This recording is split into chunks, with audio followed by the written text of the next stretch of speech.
当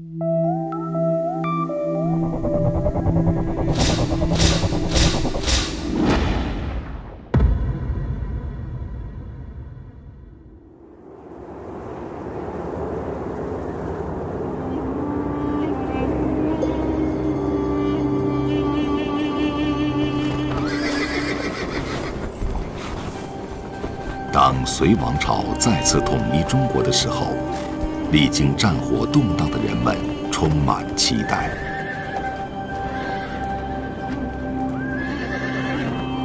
此时，一个来自帝都的高级官员西出长安，翻越秦岭，渡过黄河，踏上河西走廊，仔细巡视了武威、张掖等地。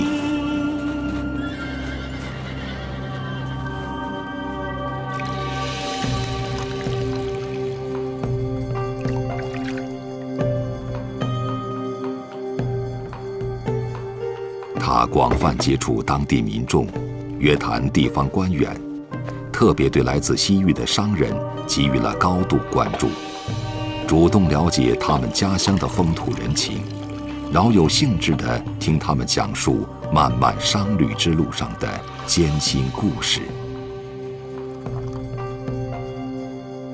这位看上去诚恳亲切又豁达睿智的帝都官员，很快就赢得了人们的信任与尊敬。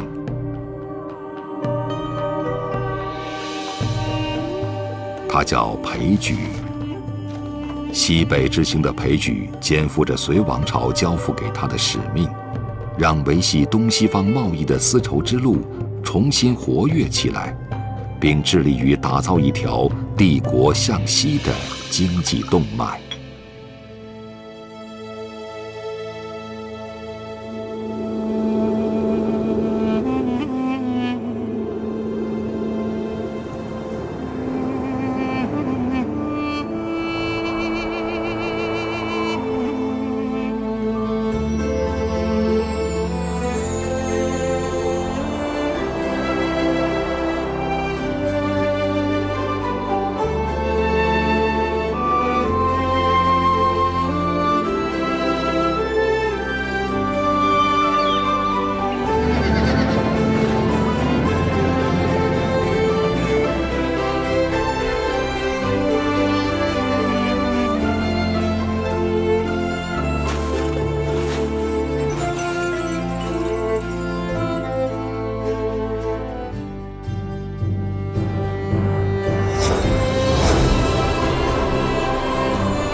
隋文帝杨坚统一中国后，河西走廊迎来了新的机遇。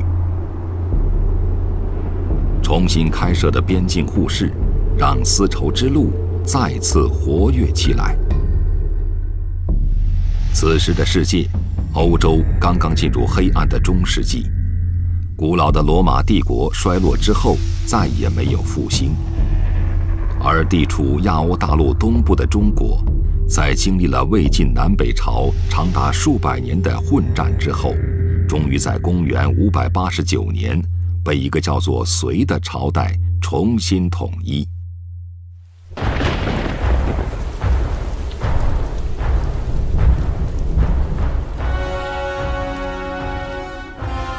15年后，公元604年，35岁的杨广即位，成为了隋王朝的第2任皇帝。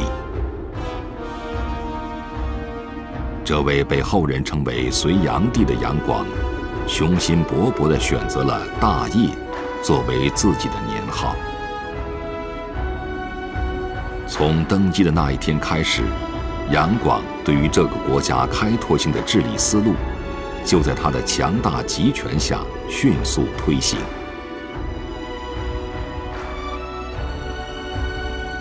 为了更好地沟通江南经济地区、关中政治地区与河北、辽东等军事地区，他下令在长安以东的洛阳建造了一座新的都城，并启动了隋唐大运河工程。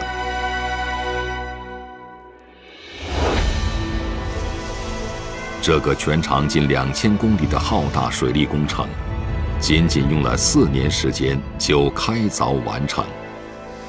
这条大运河将中国内地重要的水系连接起来，形成了运输网络，沿线兴起了许多商业城市。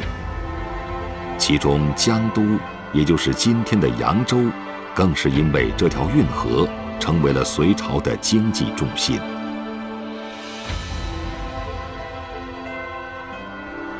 对经济发展颇为重视的隋炀帝，当然也不会忘记辽阔的西部地区。很快，他将目光投向了河西走廊。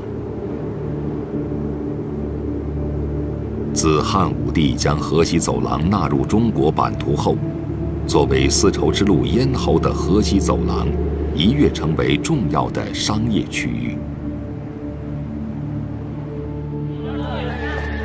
隋炀帝登基时，中原的商业经过20年的休养生息，已逐渐兴盛，并出现了繁华的城市与富商大贾。他们强烈希望能与西域胡商进行贸易，但中原与西域大规模的商贸往来已因战乱中断了数百年。大批的西域商人谨慎地选择了以河西走廊为中转站。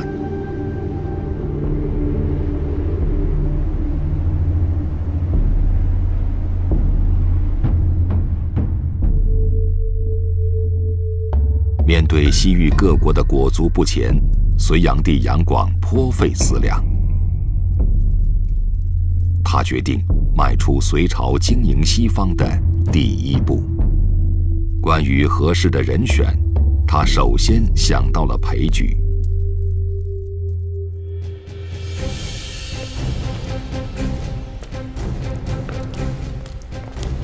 裴矩祖籍山西，他精通经史典籍，并有着丰富娴熟的政治经验。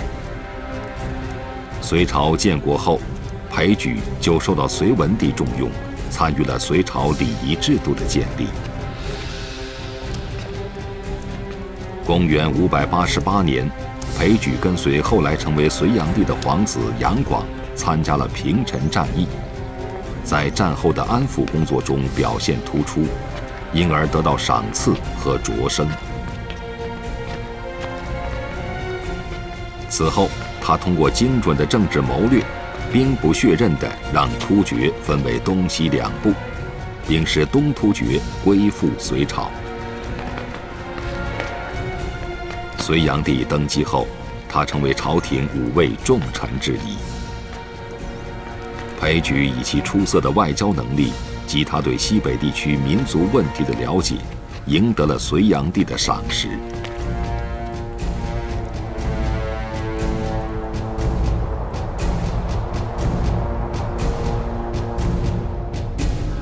隋炀帝召见裴矩，询问西部疆域的经略思路。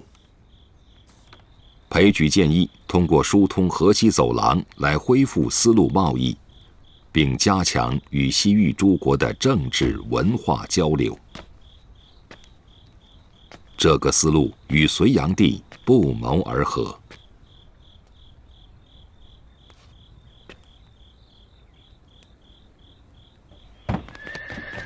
公元605年，受隋炀帝委派，58岁的裴矩来到了张掖。张掖位于河西走廊中部，魏晋后中原大乱，丝路不通，西域商人只能到张掖与中原商人进行贸易。裴矩选择在这里主持西部的边境贸易，同时进一步找到发展西部经济的办法。虽然这是裴矩第一次来到河西走廊，但他对这里有一种莫名的亲近感。他的祖辈在魏晋南北朝时期，为了躲避中原战乱，曾在这里生活了很长时间。直到后来苻坚灭前凉国，才迁回山西。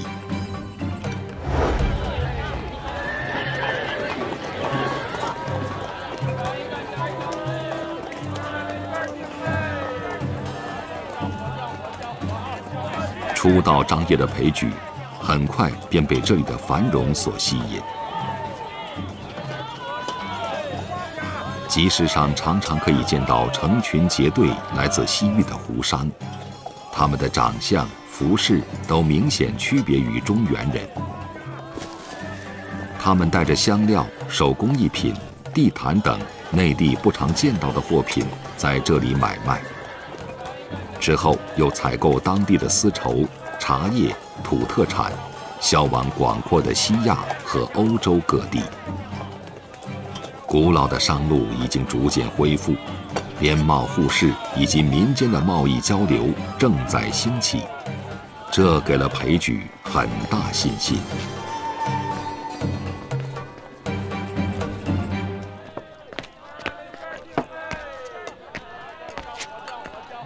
他放下朝廷重臣的身段，主动寻访商户，特别是那些走南闯北的胡商。通过深入细致的交流，裴矩对这些商人的想法有了准确的了解。同时，他还从他们的口中了解到了西域各国的风俗、地理、物产、典章制度等。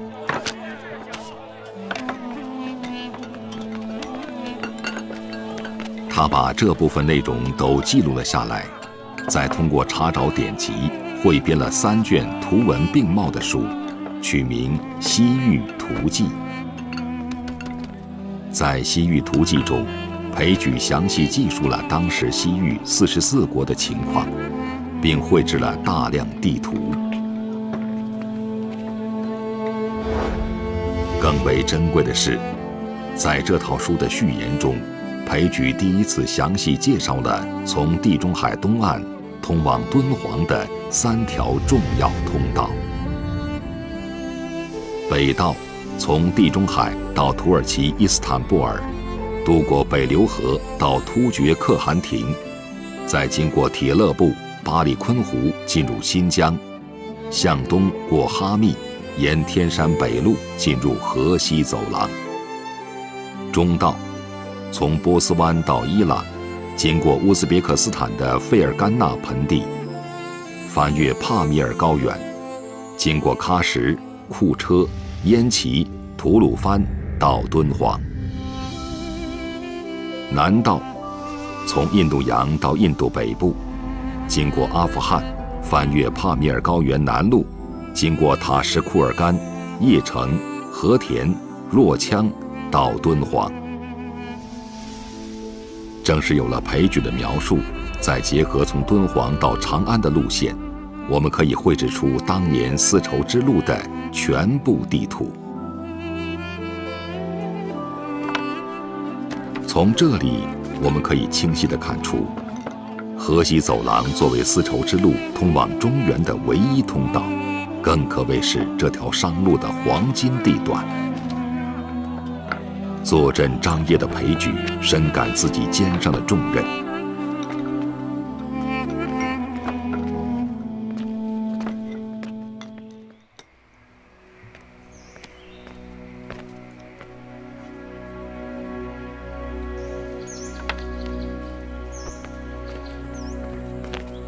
随着对河西走廊的了解日渐深入，裴矩也发现了此地商贸发展所面临的障碍。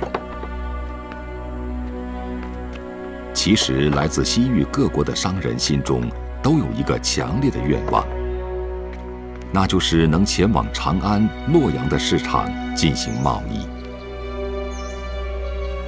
但河西走廊地区的商贸活动几乎都是民间自发的交易，当地政府始终没有一套完善的机制来促进和管理贸易活动。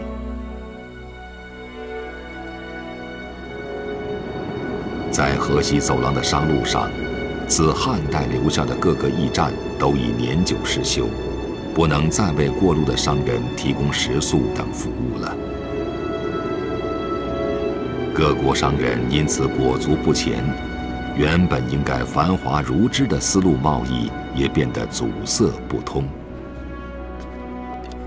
正在苦苦思索的裴矩突然想到了一个人，他曾经也面临几乎同样的难题。这个人就是苍茨。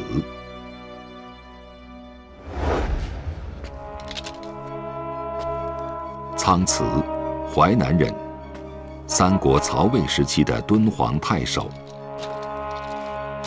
敦煌郡在河西走廊西段，自汉帝国以来，作为丝绸贸易集散地的敦煌，运行到东汉末年已变得破败不堪。到了三国时期，更因为连年的战乱而与内地隔绝。虽有西域商贾来这里进行贸易，但也因时常遭到豪强的阻扰和盘剥而怨声载道。苍茨到任后，为革除积弊，营造良好的贸易环境，制定了一系列行之有效的措施。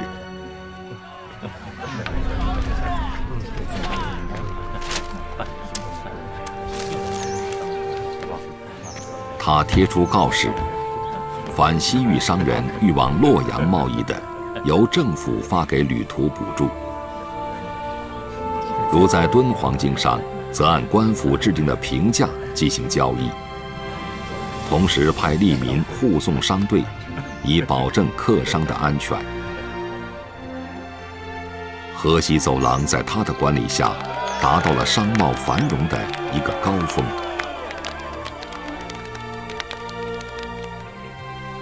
苍茨当年治理河西走廊的经验，给了裴矩很大启发。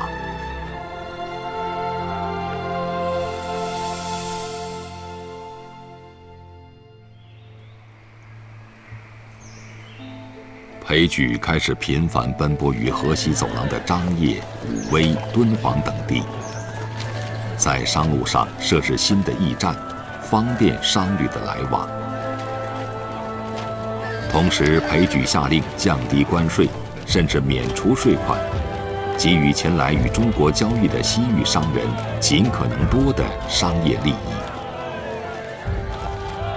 他还鼓励西域商人与政府直接开展贸易，令交易活动的范围和内容大大增加。这一系列鼓励西域商人与隋朝通商的政策，使得越来越多的商人来到河西走廊。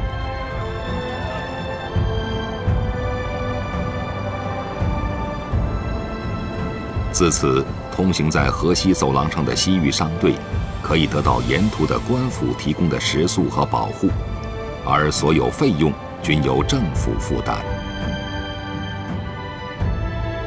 毫无疑问，对于胡商来说，这让他们感到激动和振奋。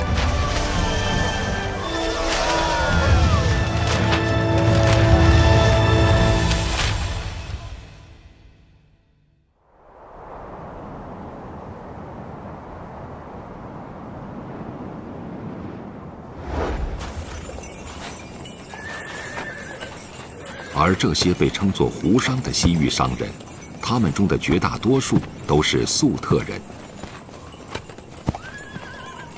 据考证，粟特人的祖先很有可能就来自祁连山下的张掖昭武城。又由于他们的姓氏集中于康、史、安、曹、石、米、和、火寻和兀帝这9种，中原人士也称他们为昭武9姓。他们居住在今天的乌兹别克斯坦一带，没有自己的王国，是一个纯粹的商业民族。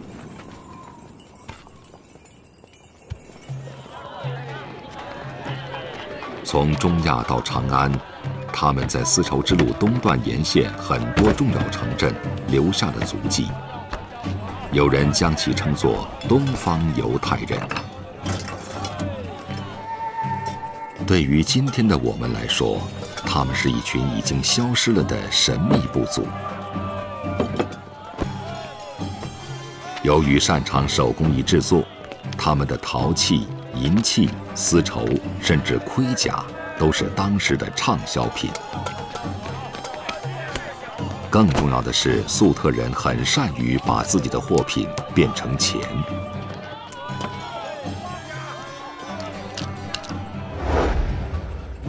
据《唐会要》记载，他们经商能力的培育是从娃娃抓起。男孩5岁开始读书识字，稍微认一点字，便开始教他们经商之道。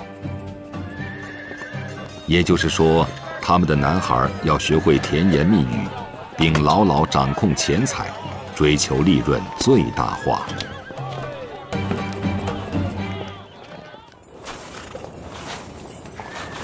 利之所在，无所不至，一语道出为追求贸易利益，不辞劳苦奔波在丝绸之路上的粟特商人的形象。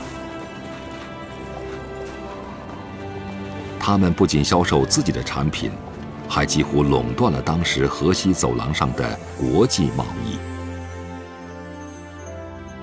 1000多年后的今天，我们只能从现存的文物中想象他们的形象，以及那条川流不息的繁荣丝路。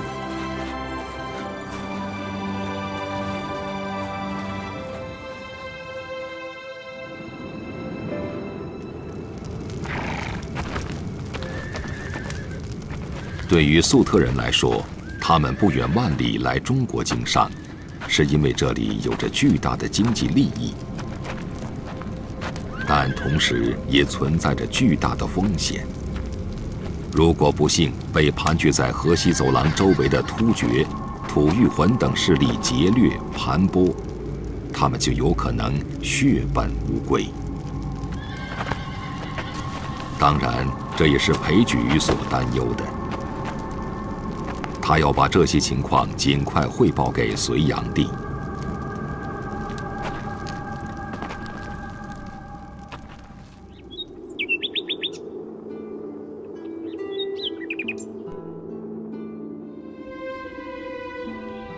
公元606年，大业2年7月，裴矩回到都城洛阳。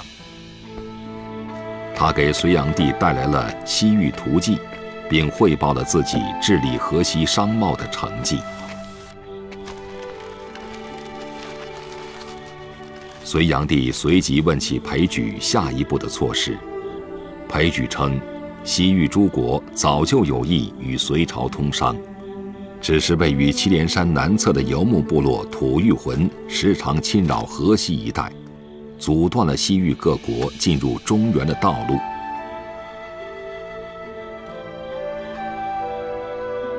现在必须要打败吐谷浑，才能保障河西走廊的安全，使西域各国与隋朝建立正常的政治与经济交往。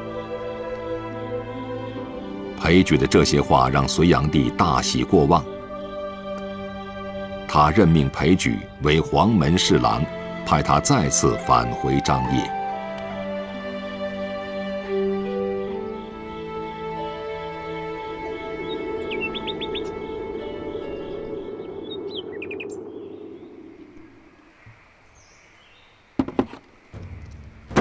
裴矩回到张掖后，即代表朝廷召集了西域各国的官员和商人，向他们发出了前往长安和洛阳的邀请，并对外交与商贸使团开出了优厚的条件。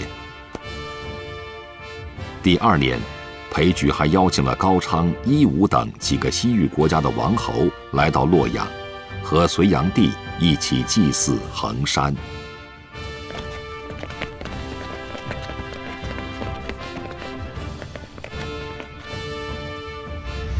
同年，裴矩成功游说河西走廊北侧的突厥人铁勒部，使其南下对吐谷浑发起了进攻。吐谷浑可汗福允一路东逃到了今天的西宁，这一仗对吐谷浑打击很大。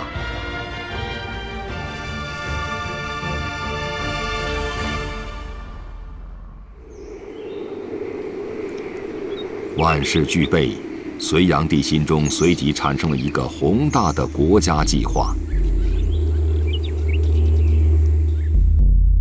公元609年初，隋炀帝向朝廷的文武百官宣布，他要西巡河西走廊，并且要邀请西域诸国首领在那里共同举办一个盛大的聚会。在西巡途中，他还要御驾亲征，以彻底消除吐谷浑对河西走廊的威胁。这个开先河的壮举让朝野为之震动。当年汉武帝也仅仅是在黄河岸边向西远眺，而隋炀帝将成为第一个踏足河西走廊的皇帝。而邀请诸国首领在中国的土地上聚会，更是自古第一次。只是这样的一次巡视势必耗费巨大，再加上路途遥远，还要冒兵戈之险，是否有这个必要？大臣们的担忧和疑虑，对于杨广来说毫无意义。繁复而细致的准备工作随即有序地展开了。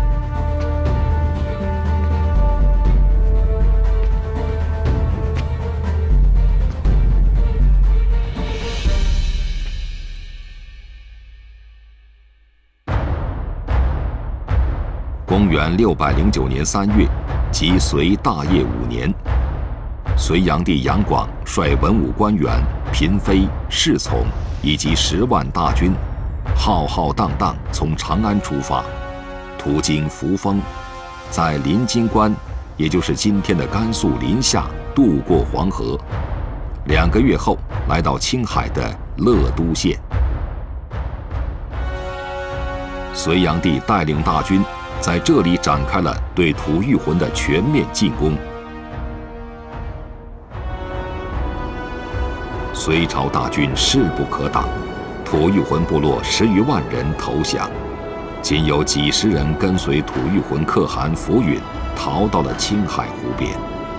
此战之后，吐谷浑再也无力威胁河西走廊。在出征途中，隋炀帝写下了著名的长诗：“饮马长城窟，形势从征群臣。士兵仍振履，要慌事万举。引至告严玄，公归清庙前。”今天的我们依然可以从这首诗中品读到当时隋炀帝的万丈豪情。战役结束之后，隋炀帝设置了西海、河源、鄯善、且末4郡。这4郡东起青海湖东岸，西至塔里木盆地，北起库鲁克塔格山脉，南至昆仑山脉。这一场胜利也使得围绕西域博弈的天平彻底倾向隋王朝一边。西巡真正的目标还没有实现，下一站是河西走廊的张掖。裴举和西域各国的王公使节们正在那里恭迎旗开得胜的隋炀帝。当然，还有那个史无前例的国际大聚会。现在，只要穿越祁连山的一个山隘，就可以从青海进入河西走廊，到达张掖。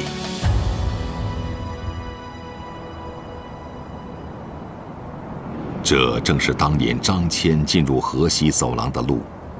这个山隘叫扁都口。作为横贯祁连山脉的高山峡谷，这条古道海拔3000多米，与终年积雪的雪山为邻。无论在当时还是现在，扁都口始终是祁连山谷中距离西宁最近、唯一穿越祁连山北上张掖的通道。每年的7月是扁都口最美的季节，万亩盛开的油菜花使千年古道扁都口成为今日河西走廊一道亮丽的风景线。公元609年6月初8，借着大圣吐谷浑的好心情，隋炀帝的西巡大部队进入了这条古道。尽管6月的洛阳早已是一片盛夏气象，但祁连山深处的6月气候捉摸不定。隋炀帝的随从和那些后宫嫔妃对高原上如此严酷的寒冷显然估计不足。就这样，在一场突如其来的暴风雪之后，近1半官兵与隋炀帝的后宫佳丽被冻死，甚至包括杨广的姐姐。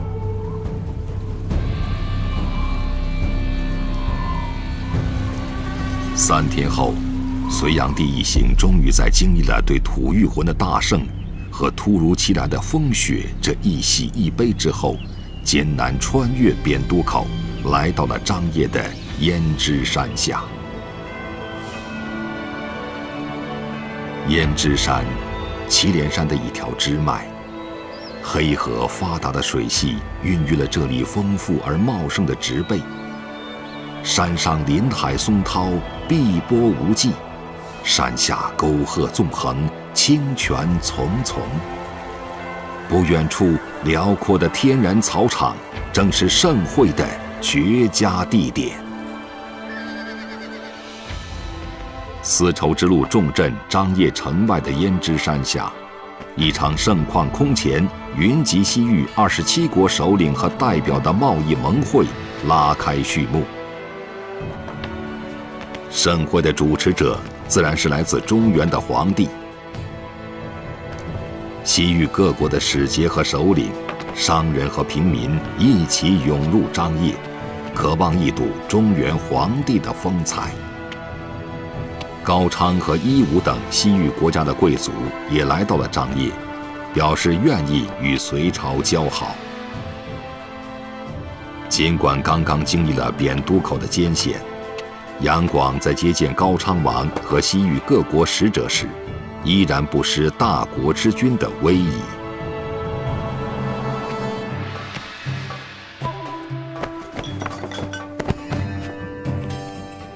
他下令武威、张掖两地的侍女盛装出席，充分彰显大隋朝升平盛世的景象。来自中原的宫廷乐手，以及来自西域各地的民间歌舞艺人，在会场上争奇斗艳，为这场盛会带来了浓郁热烈的欢乐气氛。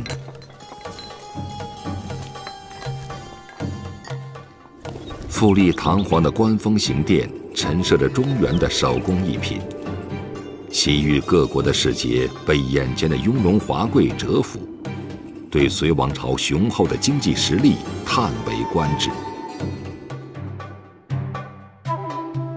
自然，当地不少粟特商人也一定不会错过这次盛会。他们不失时机地从骆驼上卸下了琳琅满目的商品，带到张掖城里的大小集市上，向来自各国的客人兜售他们的货物。整个张掖城人山人海，热闹非凡，人群延绵数十里。这样的景象整整持续了1个月。当年河西走廊盛况留下的痕迹，我们已经无法找到，但那场气势恢宏的万国博览会，曾经深刻影响了中国的历史进程。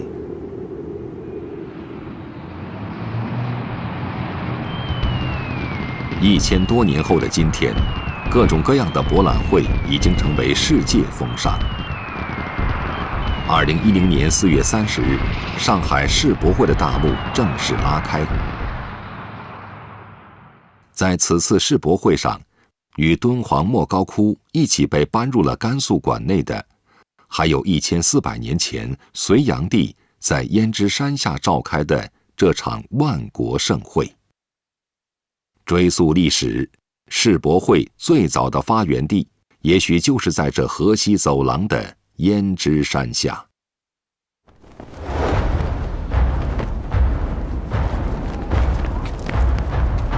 在张掖盟会期间，隋炀帝杨广登临胭脂山的峰顶，参天善地。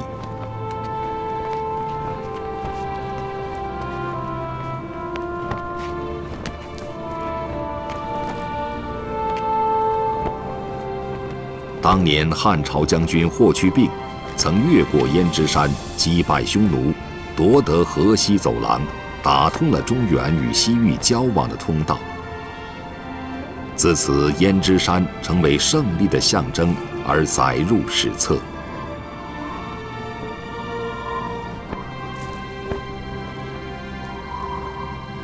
隋炀帝的此次西巡，让中原王朝与丝路沿途各国的政治、经贸、文化交流得到了全面恢复。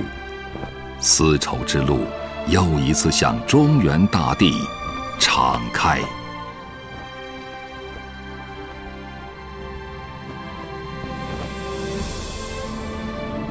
隋炀帝的西巡历时将近10个月，这是隋王朝西部战略的顶峰，也是丝绸之路中西贸易史上的一个里程碑。隋王朝对河西走廊以及西域的经略，为后来唐帝国的盛世打下了坚实的基础。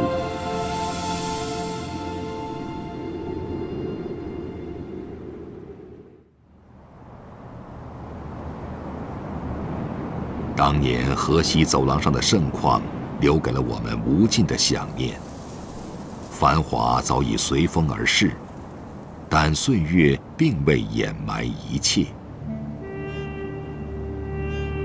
这是一座以骆驼命名的古城遗址，也是目前国内保存最大、最完整的丝绸之路大型汉唐古文化遗址。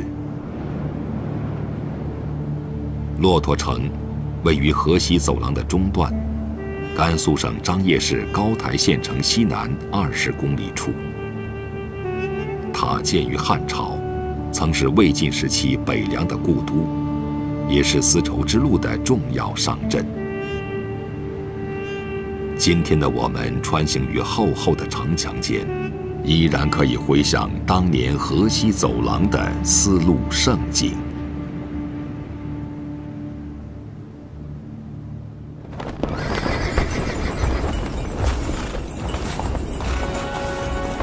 张掖贸易盟会结束后的第2年，隋炀帝批准开放了从张掖通往长安、洛阳以及其他内地城市的道路。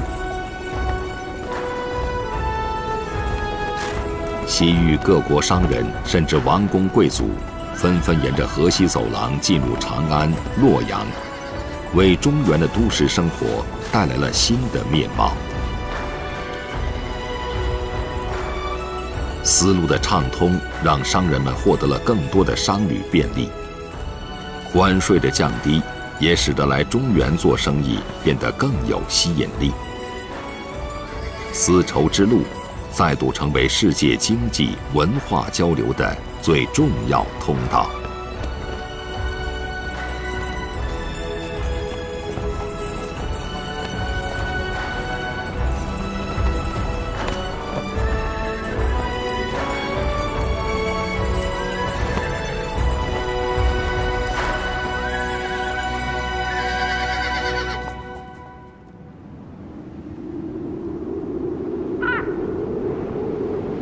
然而，所有人都没有想到，大业5年的那场盟会，既是中西贸易史上的一个里程碑，也是大隋迅速由盛转衰的开端。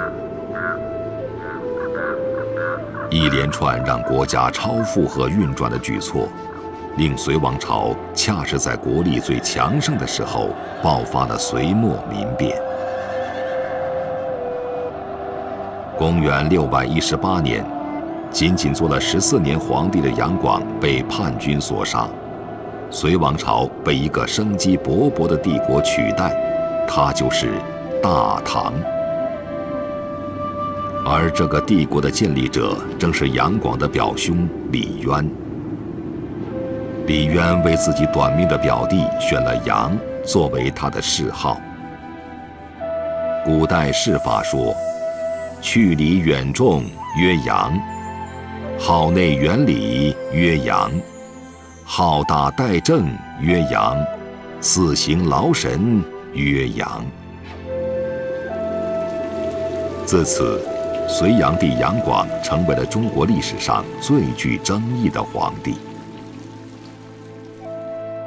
公正地说，正如大业这个年号，杨广一生短短14年的帝王岁月，还是颇有建树的。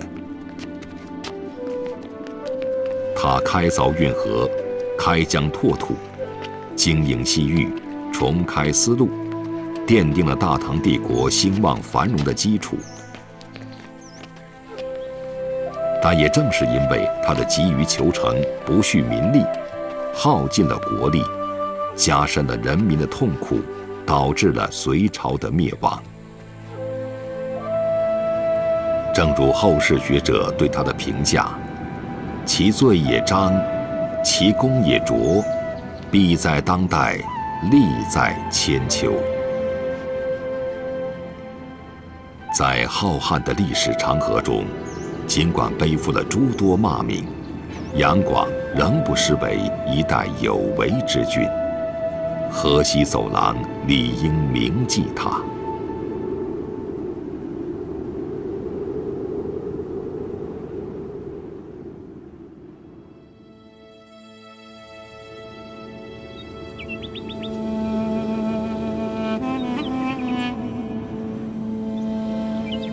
唐武德9年，公元626年，28岁的李世民登基，成为后来的唐太宗。登基后不久，李世民便在长安宫殿里举行了一次盛大的宴会。年逾8旬，此时已是唐帝国民部尚书的裴矩，也接到了赴宴的邀请。宴会上，乐师们在铿锵有力的秦王破阵乐后，又演奏了一曲由西域传入的西凉大曲。这熟悉的音律让裴矩的思绪飘回了20年前。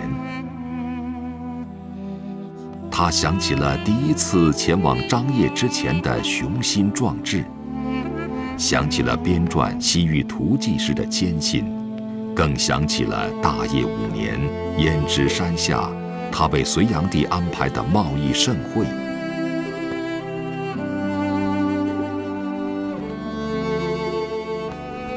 当时的宫廷乐师似乎也演奏了这曲《西凉》。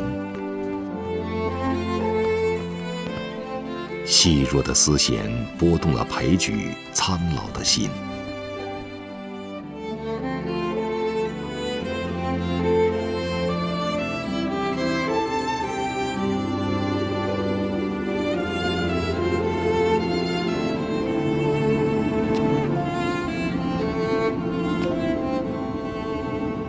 曲终人散，已是夕阳西下。裴矩走上了长安的城楼，他向西眺望，仿佛看见一对沿着丝绸之路走来的西域胡商，正伴着夕阳从金光门走进了长安城的西市大街。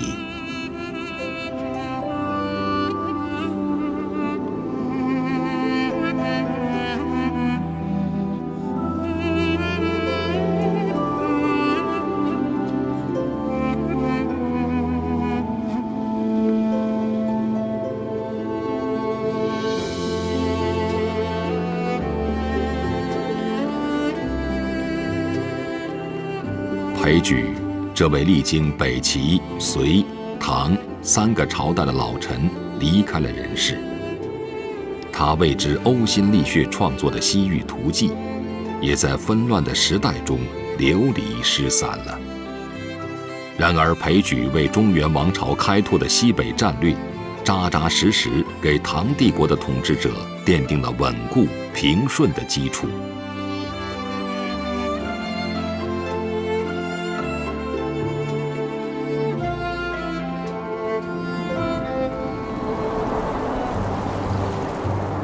河西走廊与丝绸之路，很快就将成为当时世界范围内最重要的经济贸易与文化交流大通道。政治的稳定、开放的政策，让河西走廊商路上的贸易往来空前繁荣。中原地区的文化气象也变得多元起来。通过与周边民族的不断融合，唐代中国成为了世界文化的焦点所在，并由此迸发出了前所未有的生命活力。伴随着唐帝国这个中原王朝最繁盛时期的到来，作为丝绸之路咽喉要道的河西走廊，也正在迎来属于它自己的黄金时代。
当隋王朝再次统一中国的时候，历经战火动荡的人们充满期待。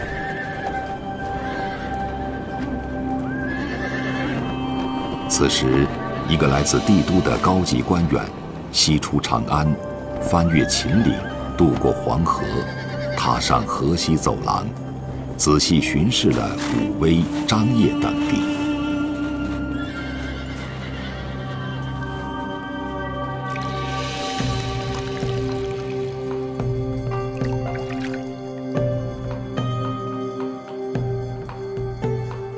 他广泛接触当地民众，约谈地方官员，特别对来自西域的商人给予了高度关注，主动了解他们家乡的风土人情，饶有兴致地听他们讲述漫漫商旅之路上的艰辛故事。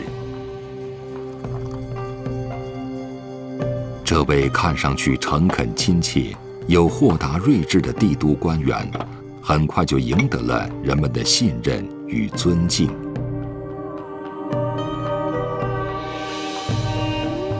他叫裴矩。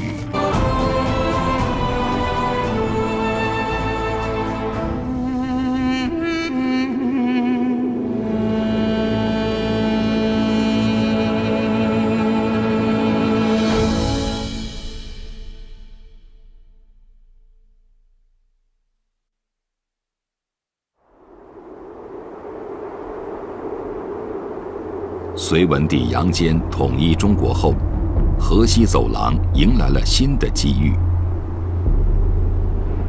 重新开设的边境互市，让丝绸之路再次活跃起来。此时的世界，欧洲刚刚进入黑暗的中世纪，古老的罗马帝国衰落之后，再也没有复兴。而地处亚欧大陆东部的中国，在经历了魏晋南北朝长达数百年的混战之后，终于在公元589年被一个叫做隋的朝代重新统一。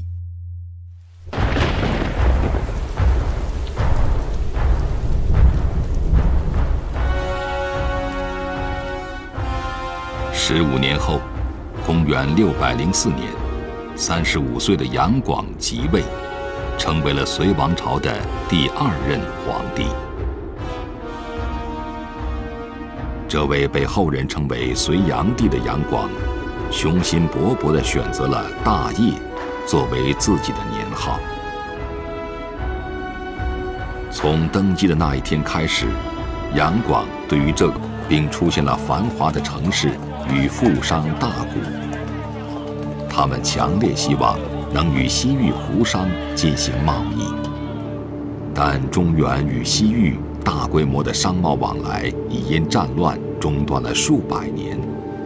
大批的西域商人谨慎地选择了以河西走廊为中转站。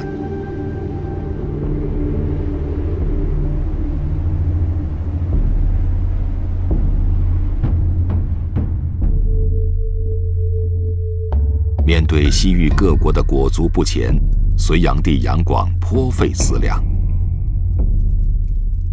他决定迈出隋朝经营西方的第一步。关于合适的人选，他首先想到了裴矩。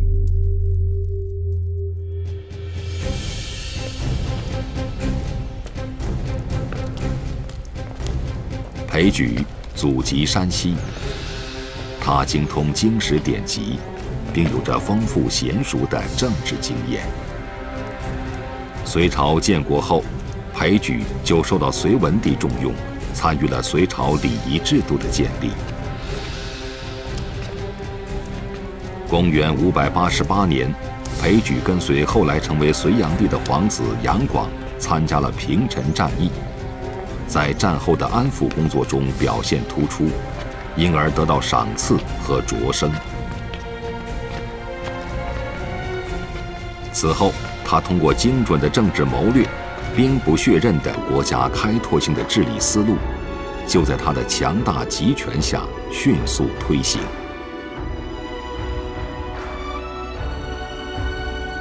为了更好地沟通江南经济地区、关中政治地区与河北、辽东等军事地区，他下令在长安以东的洛阳建造了一座新的都城，并启动了隋唐大运河工程。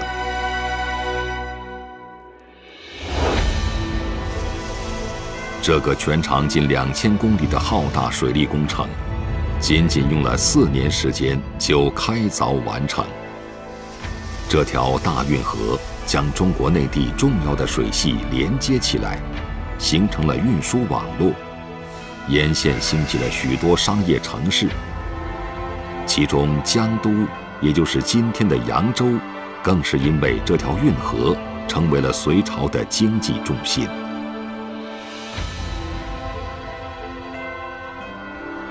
对经济发展颇为重视的隋炀帝，当然也不会忘记辽阔的西部地区。很快，他将目光投向了河西走廊。自汉武帝将河西走廊纳入中国版图后，作为丝绸之路咽喉的河西走廊，一跃成为重要的商业区域。隋炀帝登基时，中原的商业经过20年的休养生息，已逐渐兴盛。西北之行的裴矩肩负着隋王朝交付给他的使命，让维系东西方贸易的丝绸之路重新活跃起来，并致力于打造一条帝国向西的经济动脉。